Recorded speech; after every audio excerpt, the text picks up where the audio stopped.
গ'ল পৃথিৱীখন ভ্ৰমণ কৰিলে ভ্ৰমণ কৰি আহি যেতিয়া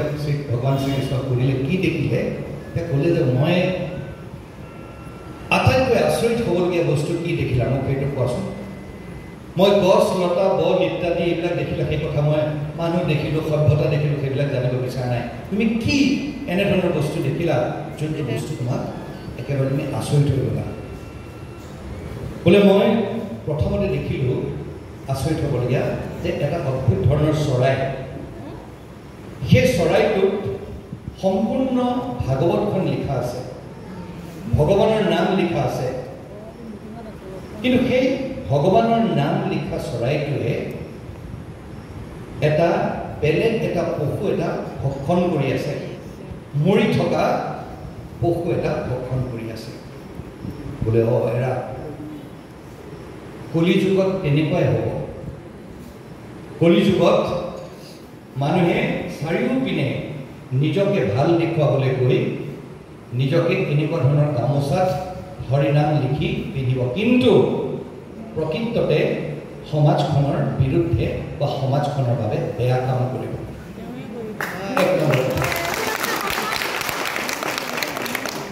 দ্বিতীয় কথা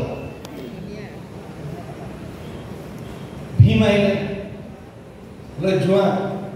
গোটেইখন ঘূৰা ঘূৰি পেলাই চোৱা কি মই কাহিনীটো সৰু কৰিম বৰ বেছি দীঘল নকৰোঁ কাহিনীটো বহুত দীঘলীয়া আছিলে মই নকললৈকে মই শেষ কৰি থৈ দিম যাওক এতিয়া হ'ল কি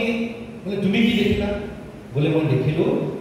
চাৰিওপিনে পানী পানীয়ে পানী আমাৰ এতিয়া মৰিগাঁৱত যোনটো হৈছে গুৱাহাটীত যোনটো অৱস্থা হৈছে গুৱাহাটীৰ কথা মনত পেলাব চাৰিওপিনে পানী কিন্তু মানুহখিনিয়ে বিয়াহত মৰিছে পানীয়ে পানী কিন্তু এটা ড্ৰপ অকণমান ফুটা পানীও খাবলৈ নাই বোলে ইমান পানী দেখিলা কিন্তু মানুহে পানী খাবলৈ নাই কলিযুগত তেনেকুৱাই হ'ব দেখুৱাব কিবা এটা কৰিব কিবা এটা বেলেগ যদি দেখুৱাই কিবা এটা কৰে কিবা এটা বেলেগ তেনেহ'লে কি কৰিব লাগিব ৰ'বা মই পিছত কম কি কৰিব লাগিব তৃতীয়ত আহিলে মই অৰ্জুনতে মই শেষ কৰি দিম বাৰু মই নতুন খবৰ দিবলৈ মই নাযাওঁ কিন্তু এই কথাখিনি মই আপোনালোকক কিয় ক'বলৈ ওলাইছোঁ এতিয়া তেওঁ গ'ল বোলে মই পৃথিৱী ঘূৰিলোঁ পৃথিৱী ঘূৰি পেলাই মই দেখিলোঁ যে আমাৰ গোটেই এই চৌহদটোত আমাৰ এনেধৰণৰ কিছুমান ডাঙৰ এটা মানে হেৰি এটা আছে আপোনাৰ গোল এটা ডাঙৰ এটা পাথৰ এটা আছে মই গৈ আছোঁ সেই পাথৰটো পাহাৰটোৰ পৰা নামি আহি আছে গছ ডাঙৰ ডাঙৰ গছ লতা বন ইত্যাদি ইত্যাদি ইত্যাদি এই গোটেইবোৰ এক পিনৰ পৰা ভাঙি চুৰমাৰ কৰি আনিছে কিন্তু এই ডাঙৰ পাথৰটো এডাল অকণমানি গছে অকণমানি এডাল ক্ৰীম এনেকৈ বাগৰি আহি আছে কিন্তু সেই পাথৰটো সেই ডাঙৰ পাহাৰৰ নিচিনা পাথৰটো সেই অকণমানি গছডালে ৰখাই দিলে তাৰ আগতে কিন্তু গোটেই যিখিনি বস্তু আছে চব চুৰমাৰ কৰি ভাঙি আহিছে কাহিনীটো ডাঙৰ আছিলে সৰু কৰিছোঁ চতিয়াৰাইজ তেতিয়া ক'লে এই অকণমানি গছডালেই কলিযুগৰ ধৰ্ম কাইলৈ বিভিন্ন ধৰ্ম হ'ব পাৰে কিন্তু এই গোটেই এটা কদৰ্যময় পৰিৱেশত আমি মনুষ্য হিচাপে আমাৰ নিষ্ঠা আৰু আশা আৰু ভৰসা হৈছে আমাৰ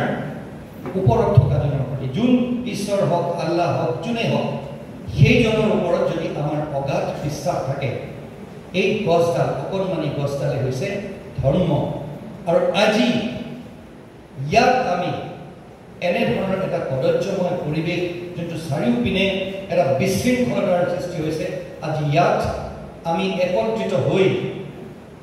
ধৰ্ম হওক আমাৰ কৰ্ম হওক তাৰ ওপৰত বিশ্বাস ৰাখি সেই প্ৰতিজন ব্যক্তিয়ে সেই গছডাল হৈ থিয় হ'বলৈ আমি ইয়াত সংকল্পবদ্ধ হ'বলৈ একত্ৰিত হৈছোঁ। এই ভাঙি চুৰমাৰ কৰি দিয়া সেই ডাঙৰ পাথৰটোৱে যি সম্পূৰ্ণভাৱে আমাৰ এই সমাজখন এটা বিশৃংখল ৰূপলৈ পৰিণত কৰিবলৈ চেষ্টা কৰিছে, আজি তাত আমি এজন এজন যোদ্ধা হৈ অকণমানি হ'ব পাৰোঁ, অকলশৰীয়া হ'ব পাৰোঁ, কিন্তু থিয় দিব লাগিব যে মই মোৰ ঘৰখনেদি আৰম্ভ কৰিম। মই মোৰ ঘৰখনত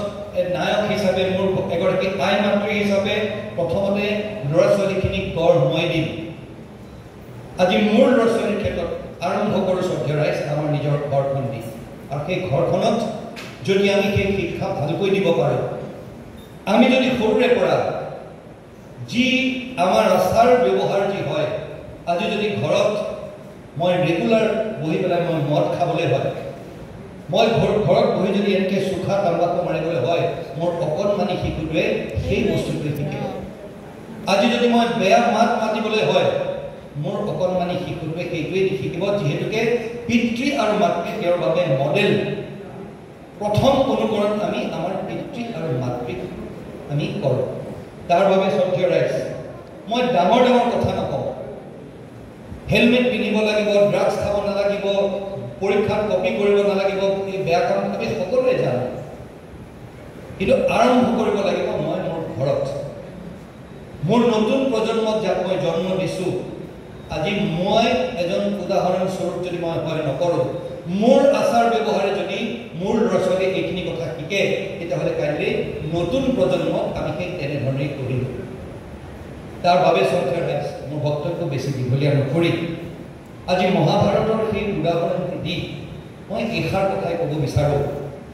যে ধৰ্ম আৰু আমাৰ কৰ্ম এই দুটা বস্তু, যোনজন ভগৱান, ঈশ্বৰ, আল্লাহ আমি যাকে নাভাবোঁ লাগিলে, প্ৰতিটো